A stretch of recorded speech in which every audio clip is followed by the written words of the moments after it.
অনেকের কাছ থেকে না কমন একটি প্রশ্ন আমি ম্যাক্সিমাম সময় পাই।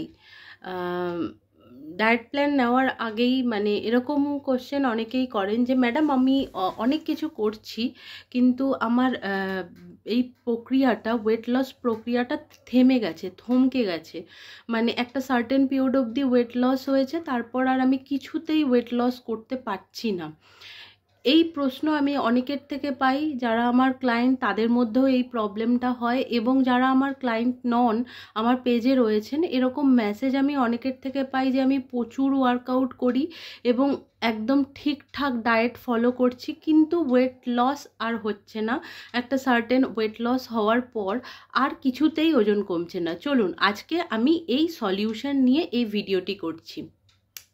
ফার্স্ট পয়েন্ট যেটা আমি বলবো সেটা হচ্ছে, আপনার খাদ্য তালিকায় একটা কাজ করতে হবে যে কার্বোহাইড্রেট যুক্ত যত রকম খাবার রয়েছে, যেরকম ভাত, রুটি, চিড়ে, মুড়ি, ওটস, পাস্তা, ম্যাগি, নুডলস, এগুলোর পরিমাণ কিন্তু অনেকটা কমিয়ে আনতে হবে, এবং তার পরিবর্তে কি করতে হবে, প্রচুর পরিমাণে প্রোটিনকে প্রাধান্য দিতে হবে আপনাদের খাদ্য তালিকায়।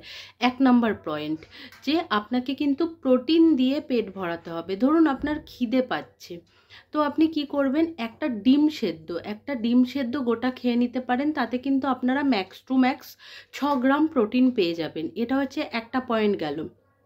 দ্বিতীয় পয়েন্ট যেটা বলবো, আমাদের ব্রেন অনেক বেশি স্মার্ট। তো আমরা যদি একই ডায়েট প্ল্যান দীর্ঘদিন ধরে ফলো করি, ধরুন 2 মাস 3 মাস একই ডায়েট প্ল্যান বা একই খাদ্য তালিকা ফলো করছি, তবেও কিন্তু আমাদের ওয়েট প্ল্যাটু স্টেজে চলে যেতে পারে, মানে আমাদের ওয়েট আর রিডাকশন হতে চায় না। সেই জন্য কি করতে হবে, খাদ্যের প্যাটার্ন কিন্তু চেঞ্জ করতে হবে। একই প্যাটার্নে খাদ্য গ্রহণটা কিন্তু বন্ধ করতে হবে। একটু চেঞ্জ করে দেখুন, দেখবেন সহজেই কিন্তু আপনার ওয়েট লস আবারও হচ্ছে। ওই স্টাক করে থাকা ওয়েটটা কিন্তু স্টাক ব্রেকিং হবে এবং ওয়েটটা কিন্তু রিডিউস হতে থাকবে। এই দুটো পয়েন্ট বললাম। এবং 3 নম্বর পয়েন্ট যেটা খুব ইম্পর্টেন্ট, বেসিক্যালি মেয়েদের ক্ষেত্রে যেটা হয়, হরমোনাল ইমব্যালেন্স যদি থাকে, যেরকম ধরুন থাইরয়েড রয়েছে, পিসিওডি রয়েছে, বা অনেকের ক্ষেত্রে অ্যান্টিমুলিং হরমোনের প্রবলেম থাকে, যেটা কিনা টেস্ট করানো প্রেগনেন্সির আগে, মানে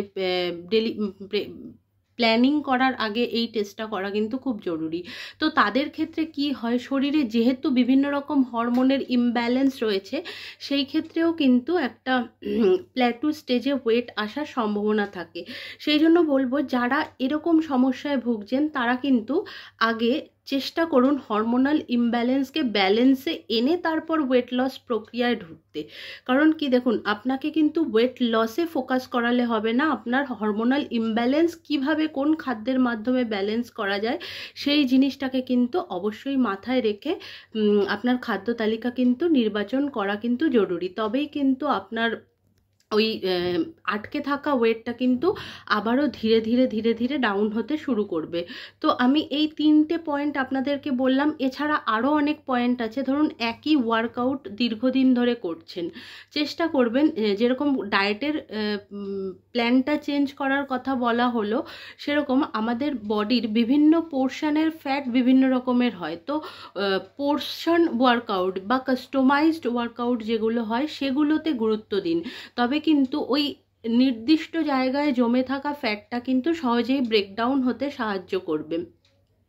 আরও কিছু জিনিস আছে, যেরকম ধরুন আপনারা প্রপার ডায়েট করছেন, কিন্তু আপনাদের লাইফস্টাইল প্রচণ্ড রকম ইরেগুলার, মানে আপনারা ঠিকঠাক জল খাচ্ছেন না, আপনাদের সারাদিনে নির্দিষ্ট পরিমাণ ঘুম হচ্ছে না, আপনারা খুব স্ট্রেসফুল জীবনযাপন লিড করছেন, বা ধরুন অতিরিক্ত মাত্রায় বাইরের খাবার কনজিউম করছেন, মানে অতিরিক্ত প্রিজারভেটিভ ফুড, কেমিক্যালাইজড ফুড বা অতিরিক্ত হাই ক্যালোরি রিচ ফুডগুলো ইনটেক করছেন, তবেও কিন্তু আপনার বডি ওয়েট কিন্তু প্ল্যাটু স্টেজে চলে যায়।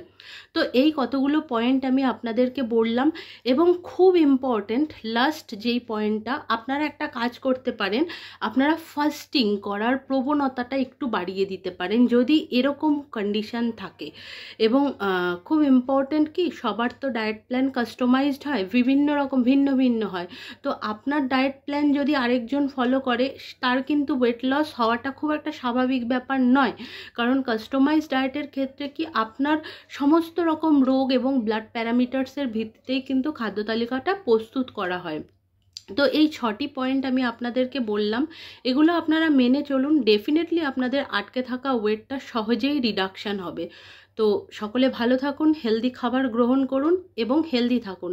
আর ভিডিওটি একটু অনেক শেয়ার করুন, যাতে সকলে এই ব্যাপারটা সম্পর্কে আরও বেশি অবগত হয়, কেন আপনার ওয়েট কমছে না, মেন কারণটা কি ওয়েটটা না কমার।